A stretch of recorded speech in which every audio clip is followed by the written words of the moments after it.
நம்மோட மூளையில் பதிவு வைக்கப்பட்ட ஒரு விஷயம். அது என்னன்னு தெரியுமா? பணம் சம்பாதிப்பதில் தான் வெற்றி, சொத்துக்கள் வைத்திருப்பதில் தான் வெற்றி, வியாபாரத்தில் தான் வெற்றி, பிரபலம் அடைவதில் தான் வெற்றி, அதிகாரத்தில் இருப்பதுதான் வெற்றி. இதுதான் நம் புரிதல். இவ்வளவு செல்வம் உள்ளதோ அவ்வளவு வெற்றி, இவ்வளவு பிரபலமாக இருக்கிறீர்களோ அவ்வளவு வெற்றி, இவ்வளவு பாப்புலர் ஆகிறீர்களோ அவ்வளவு வெற்றி, அதிகாரத்தை கைப்பற்றினால் வெற்றி, வியாபாரத்தில் முன்னேறினால் வெற்றி, நிறைய சொத்துக்கள் சேர்த்து விட்டால் வெற்றி. இதுதான் நம்முடைய பிரச்சனை. எது வெற்றின்னு கருதுவீர்களோ அதற்காகத்தான் உழைப்பீர்கள், அதற்காகத்தான் பாடுபடுவீர்கள், அதை அடையத்தான் கடினமாக உழைப்பீர்கள், அதை அடையத்தான் காலையும் மாலையும் நேரத்தை செலவு செய்வீர்கள். இதுதான் நாம் கவனிக்க வேண்டிய விஷயம். வெற்றி என்பது பணம் சம்பாதிப்பதில் இல்லை, வெற்றி என்பது பிரபலம் அடைவதில் இல்லை, ஆட்சியிலும் அதிகாரத்திலும் இல்லை. கொஞ்சம் சிந்தித்து பாருங்கள். மாறாக வெற்றி என்பது ஈமான் ஆகும், நல்ல செயலாகும், உண்மையை உறக்கச் சொல்வதாகும், சபறு செய்வதாகும். கொஞ்சம் சிந்தித்து பாருங்கள். இந்த பார்வை இருக்கின்றதே, இந்த ஆட்டிடியூட் இருக்கின்றதே, இந்த மனநிலை இருக்கின்றதே, இதுதான் மனித குலத்தில் புரட்சி ஏற்படுத்தும். உங்கள் இலக்கு என்ன? செல்வங்கள் தான் வெற்றி தீர்மானிக்கும் என்றால் காரூன் வெற்றி அடைந்து விட்டான். அதிகாரத்தை கைப்பற்றுவது தான் வெற்றியை தீர்மானிக்கும் என்றால் ஃபிரௌனும் நம்ரூத்தும் வெற்றி அடைந்து விட்டார்கள். இது வெற்றி அல்ல. மனிதன் காரூன் செல்வத்தை அடைந்தாலும் அதிகாரம் வந்தவுடன் நம்ரூத் மற்றும் ஃபிரௌன் போல் இருந்தால் அவன் அழிவான், விளங்கவே மாட்டான். அபூதர் கிஃபாரி வெற்றி அடைந்து விட்டார். அவரிடம் எதுவுமே இல்லை, குடிசை வீடு கூட இல்லை, எந்த வீடும் இல்லை. நபி ஸல்லல்லாஹு அலைஹி வஸல்லம் அவர்கள் கூறினார்கள், அல்லாஹ்வின் அடியார்களில் சிலர் உள்ளனர், ஏதாவது கூட்டத்துக்கு செல்ல நினைத்தால் அவர்களுக்கு அனுமதி மறுக்கப்படும். திருமணம் செய்வதற்கு வந்தால் யாரும் அவர்களை ஏற்றுக்கொள்ள மாட்டார்கள். ஒரு கோரிக்கை வைத்தால் அவர்களை கண்டு கொள்ள மாட்டார்கள். ஆனால் அல்லாஹ்விடத்தில் அவர்களுக்கு அந்தஸ்தானது.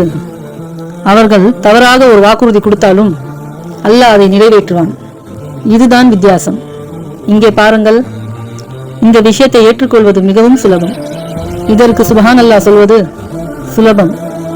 ஆனால் இதன் அடிப்படையில் உங்கள் மனநிலை மாற்றுவது மிகவும் கடினம். இதனால் தான் நாம் வாழும் பகுதி நமக்கு பாதிப்பை ஏற்படுத்தும்.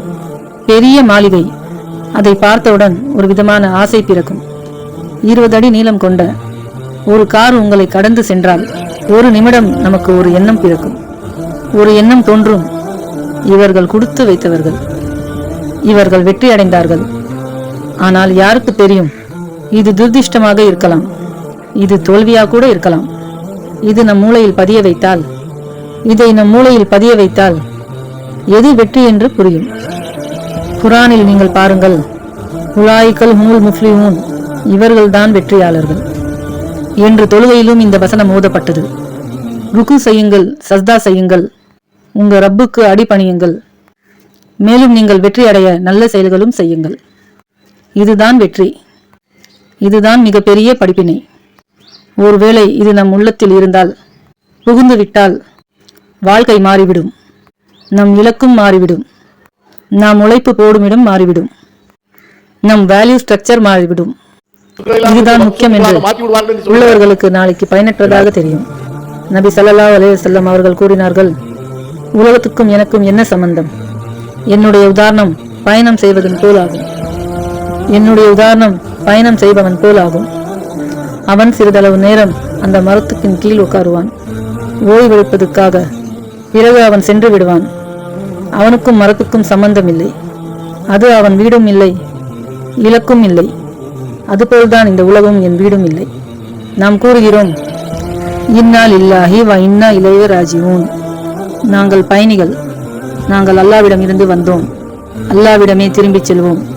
உலகத்தில் அஜ்னபியாக இருங்கள் அல்லது ஒரு பயணியாக இருங்கள்.